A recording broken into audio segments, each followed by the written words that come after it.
ময়নামতি গ্রামে বেহুলা নামে এক মেয়ে থাকতো। বেহুলার বাবা মা কেউ নেই। তার একটা ছোট ভাই ছিল। তাকে নিয়ে সে ছোট্ট একটা কুঠুরিতে থাকতো। বেহুলার ভাইটি ছিল অনেক দুষ্টু আর জেদি। আর বেহুলার ভাই বল্টু বেহুলাকে বলে, দিদি, ও দিদি, কোথায় তুমি? আমাকে খেতে দাও, খিদে পেয়েছে। ভাই বস, আমি তোকে খেতে দিচ্ছি।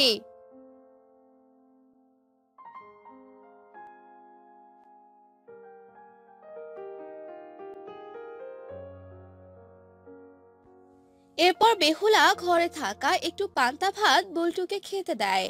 আর পান্তা ভাত দেখে বল্টু রেগে যায়।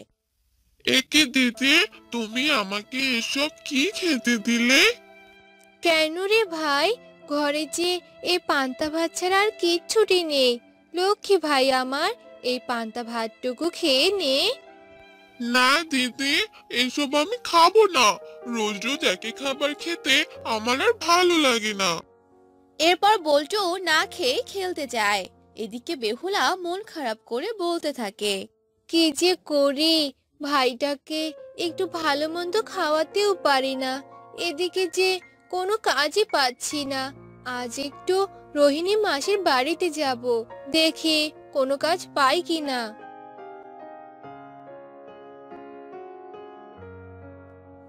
এরপর বেহুলা রোহিণীর বাড়িতে যায় আর গিয়ে রোহিণীকে ডাকতে থাকে, রোহিণী মাসি, রোহিণী মাসি, বাড়িতে আছো? কে কে ডাকছে? ও, বেহুলা যে, তা কি মনে করে? রোহিণী মাসি, আমি খুব অভাবে আছি গো। ভাইকে একটু মুখে ভালো খাবারও তুলে দিতে পারি না। আমাকে একটা কাজ দাও না রোহিণী মাসি। কাজ? আমার বাসায় কাজ করতে হলে রান্না বান্না, ঘর মোছা, কাপড় ধোয়া সব করতে হবে। দিন 50 টাকা করে দিব। হ্যাঁ হ্যাঁ মাসি, আমি করতে পারবো। আমার ভাই একটু খেতে পেলেই হবে। আচ্ছা ঠিক আছে, কাল থেকে তুই কাজে আসিস। এরপর বেহুলা সেখান থেকে চলে যায় আর রাতে তার ভাই বল্টুকে বলতে থাকে, ভাই তুই কাল থেকে আর না খেয়ে থাকবি না। আমি একটা কাজ পেয়েছি, এখন থেকে তোকে ভালো মন্দ খাওয়াবো রে। সত্যি বলছো দিদি? কাল থেকে আমি ভালো খাবার খাবো? হ্যাঁ রে ভাই, এখন ঘুমিয়ে পড়। এরপর বেহুলা আর বল্টু ঘুমিয়ে পড়ে। পরের দিন সকালবেলা বেহুলা কাজে চলে যায় আর গিয়ে রোহিণীকে ডাকতে থাকে, রোহিণী মাসি, রোহিণী মাসি, আমি এসেছি গো। ও, তুই এসেছিস? যা, কাপড়গুলো ধুয়ে নে। এরপর বেহুলা কাপড়গুলো ধুয়ে দেয়, ঘর মুছে দেয় আর রান্না করে। সারাদিন কাজ করে অনেক ক্লান্ত। কাজ শেষে বাসায় এসে ভাইকে রান্না করে খাওয়ায়। বেহুলা তার ভাইকে অনেক ভালোবাসে। ভাইয়ের জন্য সে সব কষ্ট সহ্য করে নেয়। এভাবেই কয়েকদিন কেটে যায়। দিদি, দিদি, কোথায় তুমি? কি রে ভাই, এভাবে ডাকছিস কেন? দিদি, তুমি আমাকে কিছু টাকা দাও। টাকা? টাকা দিয়ে কি করবি? কি করে করি, দাও তো আমাকে কিছু টাকা। ভাই, আমার কাছে তো কোনো টাকা নেই, তোকে কিভাবে দিব? আর ছোটদের টাকা নিতে নেই ভাই। তোর কি লাগবে আমাকে বল, আমি এনে দিব। ও, বুঝেছি, তুমি আমাকে টাকা দিবে না, তাই তো? তাই এসব আবল তাবল বুঝাচ্ছ আমাকে। ঠিক আছে, লাগবে না তোমার টাকা। আজ আমি সারাদিন কিচ্ছু খাবো না। বল্টু রাগ করে সেখান থেকে চলে যায় আর বেহুলা পেছন থেকে ডাকতে থাকে, ভাই যাস না, শোন আমার কথা। ভাই, কি যে করি, ভাইয়ের যে এত জেদ। আমার কাছে তো কোনো টাকাও নেই যে ভাইকে দিব। রাগ কমলে এমনিতেই বাড়িতে ফিরে আসবে। বেহুলা কষ্ট করে তার ভাইয়ের সব আবদার পূরণ করত, কিন্তু বেহুলার ভাই দিন দিন কেমন যেন বদমেজাজি হয়ে যাচ্ছিল। একদিন বল্টু খেলতে গিয়ে টিনাকে অনেক মারে, আর টিনা গিয়ে তার মাকে সব কথা বলে। সব শুনে টিনার মা বিচার নিয়ে আসে। বেহুলা, এই বেহুলা, কোথায় রে তুই? বাইরে আয় বলছি। কি হয়েছে কাকিমা, আপনি এভাবে ডাকছেন কেন? কি হয়নি সেটা বল। তোর ওই বজ্জাত ভাই আমার মেয়েটাকে মেরেছে। হ্যাঁ রে, তোর ভাইকে তুই কিছু বলিস না, আদরে আদরে বাদর বানাচ্ছিস। তোর কারণে তোর ভাই এমন হয়েছে। তোরা দুজন মা বাবাকে তো খেয়েছিস, এখন কি আমাদের শান্তি মতো থাকতে দিবি না নাকি? কাকিমা, আপনি এভাবে কেন বলছেন? আমরা আমাদের বাবা মাকে কেন খেতে যাব? ভাই আসুক, ওকে আজকে শাস্তি দিব। হ্যাঁ হ্যাঁ, খাসনি তো কি। আচ্ছা যাই হোক, আজ বলে গেলাম, এরপর যদি তোর ভাই কিছু করে তবে আমার থেকে খারাপ আর কেউ হবে না, এই আমি বলে দিলাম। এ কথা বলে টিনার মা চলে যায়। বেহুলা টিনার মায়ের কথা শুনে অনেক কষ্ট পায়, আর সে অনেক রেগে থাকে। বল্টু বাড়িতে আসে আর বেহুলাকে ডাকতে থাকে। দিদি, দিদি, আমাকে খেতে দাও। বেহুলা অনেক রাগ দেখিয়ে বলে, খেতে দিব মানে? সারাদিন তো কোনো কাজ করিস না, শুধু বসে বসে খেতে পারিস। তুই টিনাকে মেরেছিস কেন? হ্যাঁ, মেরেছি তো, বেশ করেছি, আরো মারবো। এ কথা বলার সাথে বেহুলা বল্টুর গালে থাপ্পড় বসিয়ে দেয় আর বলে, চুপ, একদম চুপ। খুব বড় হয়ে গেছিস তাই না? টিনা তোর কি করেছে যে ওকে মেরেছিস? দিন দিন দুষ্টু হয়ে যাচ্ছিস তাই না? মা কেন যে তোকে রেখে গেছে? দিদি, তুমি আমাকে মারতে পারলে? তুমি আমাকে ভালোই বাসো না। এই বাড়িতে আমি আর থাকবো না, চলে যাব আমি, আর কখনো ফিরে আসবো না, দেখে নিও। এসব বলে বল্টু রাগ করে চলে যায়। এদিকে বেহুলা বলতে থাকে, এ কি, আমি ভাইকে মারলাম, ওর বুঝি খুব কষ্ট লাগছে, ওর অনেক খারাপ লাগছে, কিন্তু ও এখনো বাসায় ফিরছে না কেন? বেহুলা এসব বলে ভাইয়ের জন্য কষ্ট পাচ্ছিল, আর ওদিকে বল্টু রাগ করে হাঁটতে হাঁটতে জঙ্গলে চলে আসে, আর পা পিছলে এক কুয়োতে পড়ে যায়। আহ, আমি কোথায় এসে পড়লাম? আমি বাড়ি যাব। দিদি, দিদি, কোথায় তুমি? দিদি, বাঁচাও, কেউ আমাকে বাঁচাও, বাঁচাও। বল্টু কুয়োতে পড়ে গেছে, উঠতেও পারছিল না। এদিকে বিকেল হয়ে যায়, বল্টু বাসায় ফেরে না। তাই বেহুলা তার ভাইকে খুঁজতে বের হয়। খুঁজতে খুঁজতে সে জঙ্গলে চলে যায়। ভাই, ভাই, কোথায় তুই? কথা বল ভাই, ভাই, তুই কোথায়? এ কি, কুয়ো থেকে আওয়াজ আসছে, দেখি তো গিয়ে। এরপর বেহুলা কুয়োর কাছে যায় আর দেখে বল্টু সে কুয়োর ভিতরে। তারপর সে বলে, ভাই, তুই কুয়োতে পড়লি কি করে? তুই চিন্তা করিস না, আমি তোকে তোলার ব্যবস্থা করছি। এরপর বেহুলা জঙ্গল থেকে গাছের লতা নিয়ে আসে আর সেটা কুয়োতে দেয়। লতা ধরে বল্টু উপরে আসে।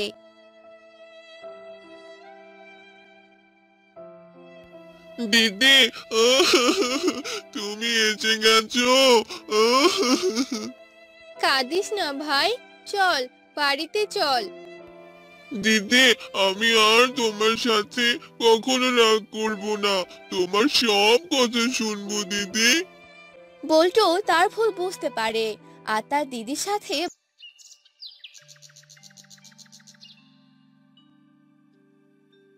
বাড়িতে চলে যায়। বল্টু এখন ভালো ছেলের মতো আর কোনো দুষ্টুমি করে না। রানীর মা ভীষণ অসুস্থ। এই তো কয়েক মাস আগে মেয়েটা তার বাবাকে হারিয়েছে, সেই শোকই এখনো কাটিয়ে উঠতে পারেনি। মা, আমি তোমার কিছু হতে দেব না। তোমাকে আমি আজই ডাক্তারের কাছে নিয়ে যাব। আমার যে দিন ফুরিয়ে এসেছে রে মা। আমার তোকে নিয়ে খুব চিন্তা হচ্ছে। আমার কিছু হয়ে গেলে তোকে কে দেখবে? এসব বলো না তো মা। আমি থাকতে তোমার কিছু হবে না।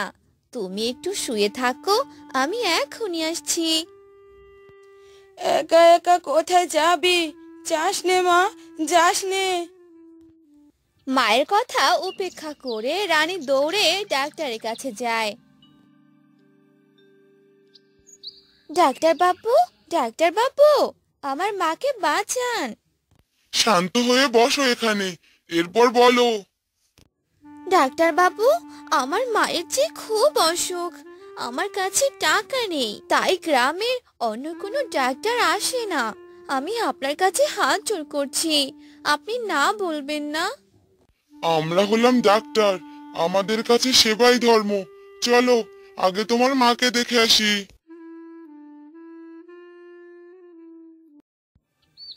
রানী তখন ডাক্তার বাবুকে নিয়ে তাদের বাড়িতে আসে। আর ডাক্তারকে দেখে রানীর মা বলে, কোথায় গিয়েছিলি রে মা? আর উনি তো আমাদের গ্রামের ডাক্তার নন। হ্যাঁ হ্যাঁ, আপনি ঠিক বলেছেন, আমি পাশের গ্রামের ডাক্তার। আপনার মেয়ে আমার কাছে সব বলেছে, তাই এসেছি। আপনি কথা বলবেন না? ডাক্তার তখন রানীর মাকে ভালো করে দেখে আর বলে, চিন্তার কোনো কারণ নেই। এই ওষুধগুলো নিয়মিত খেলে তোমার মা তাড়াতাড়ি সুস্থ হয়ে যাবে। তবে তোমার মাকে রোজ 2টি মুরগির ডিম খাওয়াতে হবে। কিন্তু এত ওষুধ কেনার টাকা তো আমার কাছে নেই। ওষুধ নিয়ে চিন্তা করো না, আমার সাথে এসো, আমি ওষুধ দিচ্ছি। তারপর রানী ডাক্তারের সাথে ডাক্তারের চেম্বারে যায় আর ওষুধ নেয়।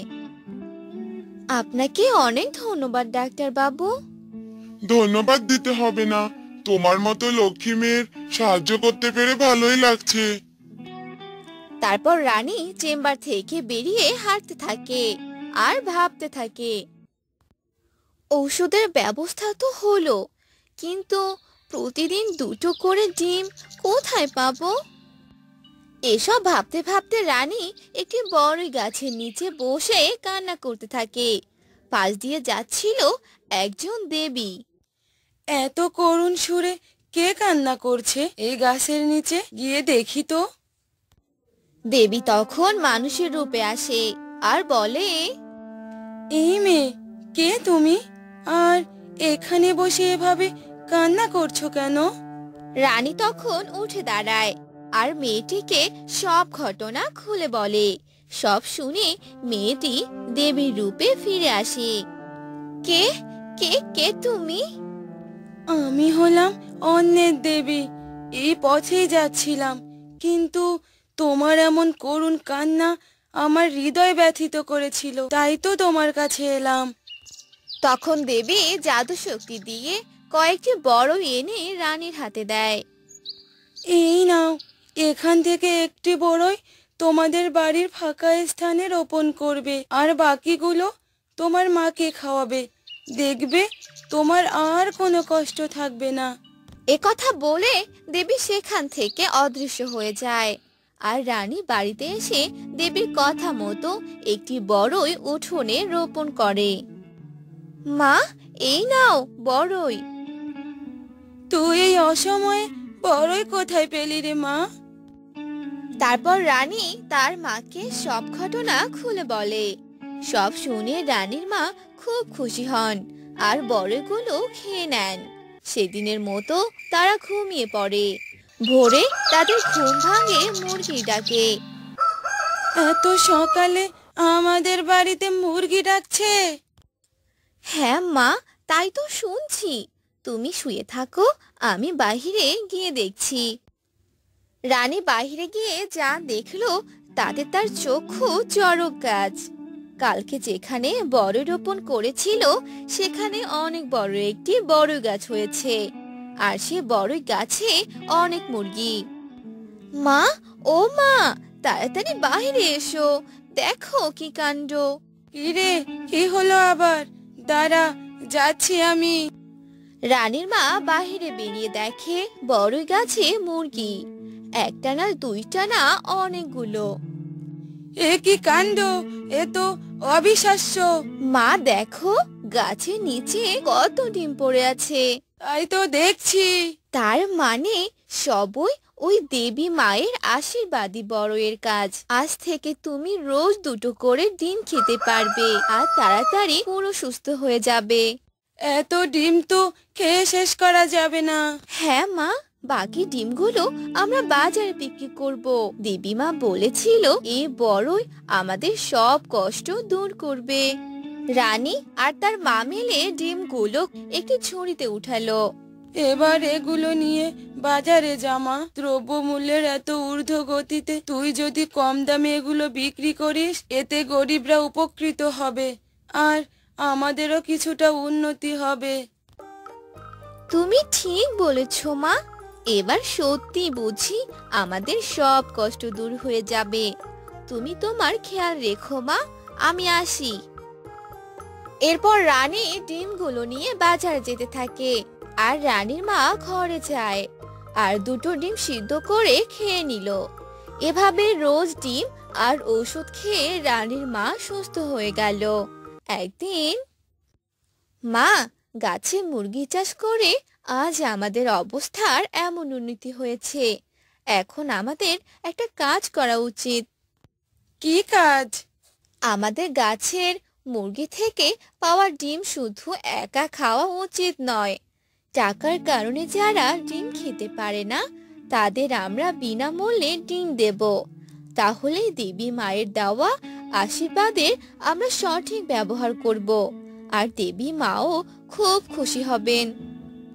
এটা একদম ঠিক বলেছিস মা। কাল থেকে আমরা গ্রামের অসহায় মানুষদের বাড়িতে গিয়ে ডিম দিয়ে আসবো। এরপর থেকে রোজ রানী ও তার মা গ্রামের অসহায় মানুষদের ডিম দিত আর এভাবে তাদের দিন খুব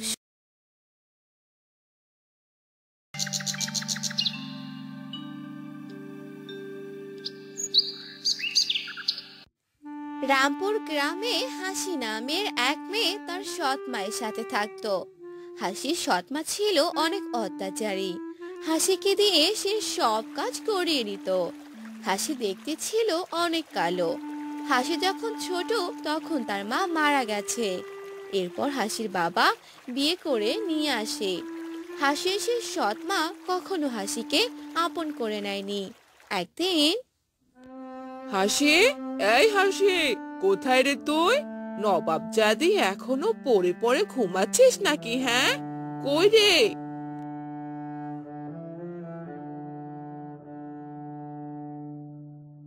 হ্যাঁ মা, ডাকছো কেন?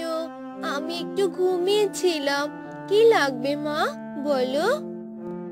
ওরে নবাবজাদি, বেলা কত হয়েছে দেখেছিস? রান্না কে করবে শুনি? আমার খিদে পেয়েছে, যা রান্না কর গিয়ে। আচ্ছা মা, ঠিক আছে, আমি রান্না করছি।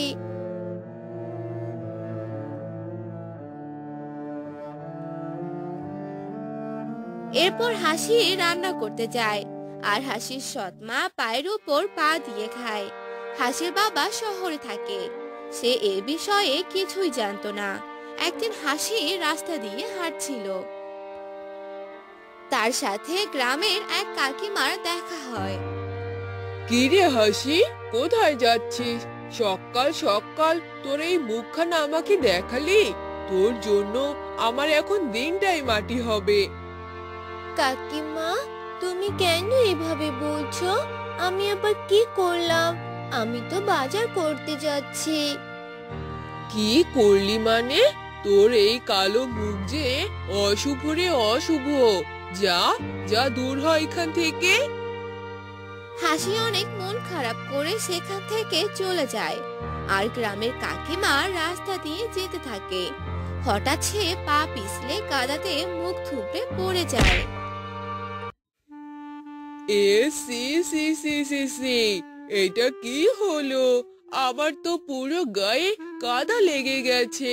বলেছিলাম না এই মেয়ে অলক্ষণী, এর জন্য আমার আজ এই দশা। এই বলে গ্রামের কাকিমা চলে যায়।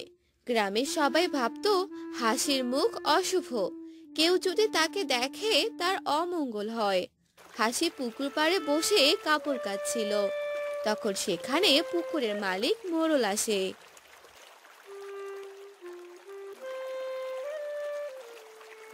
কি রে হাসি, তুই কি করছিস? মোড়ল মশাই, আমি কাপড় কাচ্ছি গো। সে কি, আমার পুকুরের মাছগুলো এরকম ভেসে উঠছে কেন? হায় হায়, পুকুরের মাছগুলো যে সব মরে যাচ্ছে। কি রে অলক্ষণী মেয়ে, তুই আমার পুকুরের পাড়ে এসেছিস কেন?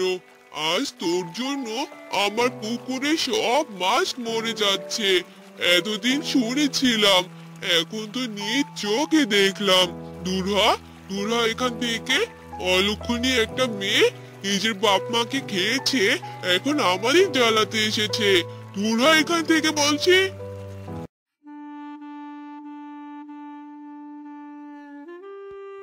হাসি কান্না করতে করতে সেখান থেকে যেতে থাকে আর বলে, মা মা, তুমি আমাকে রেখে কেন গিয়েছো মা? সত্যি কি আমি অলক্ষণী? মা, ও মা, তুমি আমাকে নিয়ে যাও মা। হাসি কান্না করতে করতে বাড়িতে যায়।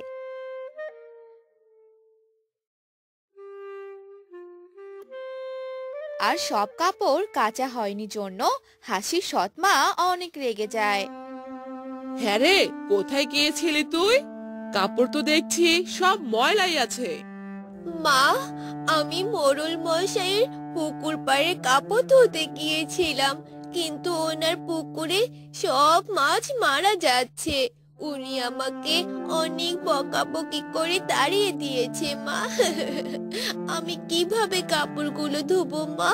তুমি বলো, আমি কিভাবে ধুবো? তোর মতো অলক্ষিনী মেয়েকে গালি দিব না তো কি করব? হ্যাঁ, যা, কিভাবে পারিস কাপড়গুলো ধুয়ে আন। যা বলছি এখান থেকে। এভাবেই হাসি সবার কাছে লাঞ্ছিত হতো। দেখতে দেখতে কয়েকদিন কেটে যায়। গ্রামে একটার পর একটা অঘটন হতে থাকে, আর সব দোষ হাসির হয়। একদিন গ্রামের সবাই মোড়লের বাড়িতে গিয়ে বিচার দেয়, আর মোড়ল গ্রামবাসীরা মিলে হাসিদের বাড়িতে আসে। মোড়ল রোহিণীকে ডাকতে থাকে। রোহিণী, এই রোহিণী, বাড়িতে আছো? কি হলো রোহিণী? এই রোহিণী।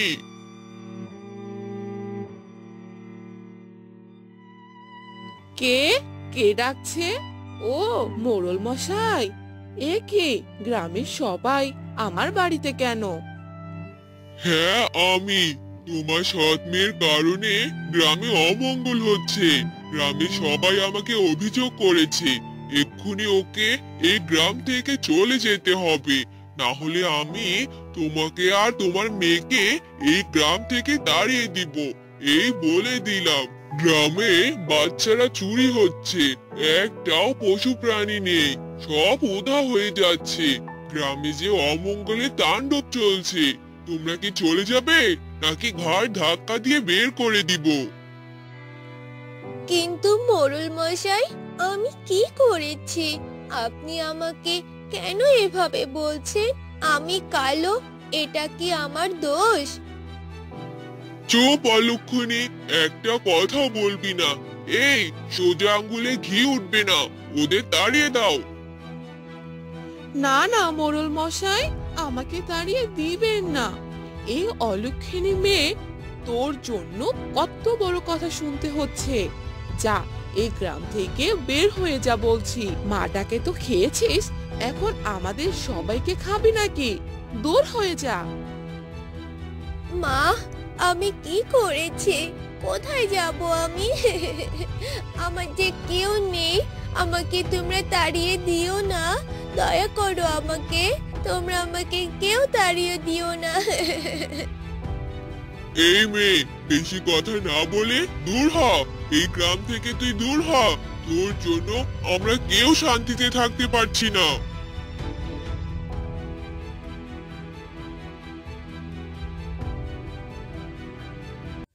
সবাই অনেক রাগারাগি করে হাসিকে গ্রাম থেকে তাড়িয়ে দেয়। হাসি কান্না করতে করতে বলে, হে খোদা, তুমি আমাকে কেন কালো বানিয়েছো? আমি কেন এত অলক্ষণী? আমি কি সত্যি অলক্ষণী? আমি তোমার কি ক্ষতি করেছিলাম? মা, মা, তুমি আমাকে নিয়ে যাও মা।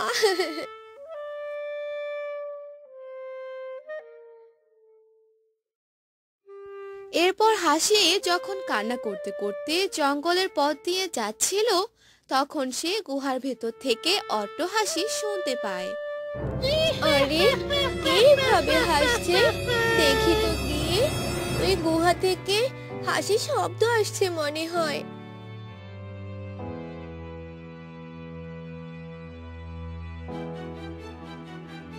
এরপর হাসি গুহার আড়াল থেকে সবটা শুনতে থাকে। কে মনে করেছে এই গ্রামের মানুষকে শান্তিতে থাকতে দেব না? আমার মরিচ গাছে 60টা মরিচ হয়ে গেছে, শুধু আজ রাতের অপেক্ষা। এরপর এই গ্রাম আমার। এই 60টা মরিচে 60টা বাচ্চা আছে, সবগুলোকে বলি দেব। এ কি মরিচ গাছ? আবার 7 রঙের মরিচ ধরে আছে, কিন্তু 7 রঙের মরিচ গাছ হয় নাকি? এই মরিচ গাছে ডাইনি শক্তি। 7 রঙের মরিচে 7টা বাচ্চা আছে। না, এদেরকে আমায় বাঁচাতেই হবে। আর এই মরিচ গাছকে পুড়িয়ে ফেলতে হবে, না হলে যে আমাদের গ্রামটাকে ডাইনি নষ্ট করে দিবে। আমি বেঁচে থাকতে এটা কখনো হতে দিব না। এরপর ডাইনিটা যখন বাইরে যায়, হাসি চুপি চুপি গিয়ে 7 রঙের 7টা মরিচ ছিঁড়ে ফেলে, আর সেগুলো মানুষ হয়ে যায়।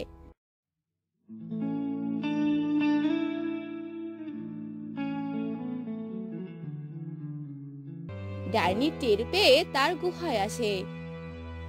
এই এই, কে রে তুই? আমার শক্তি নষ্ট করছিস?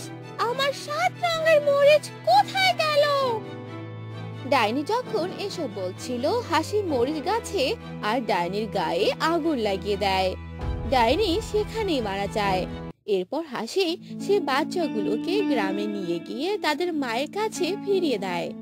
গ্রামের সবাই অনেক লজ্জিত হয়, তারা তাদের ভুল বুঝতে পারে। এরপর হাসি তার সৎ মায়ের সাথে বাড়িতে ফিরে যায়। হাসির সৎ মা তাকে আর অত্যাচার করে না, নিজের মেয়ের মতোই ভালোবাসে।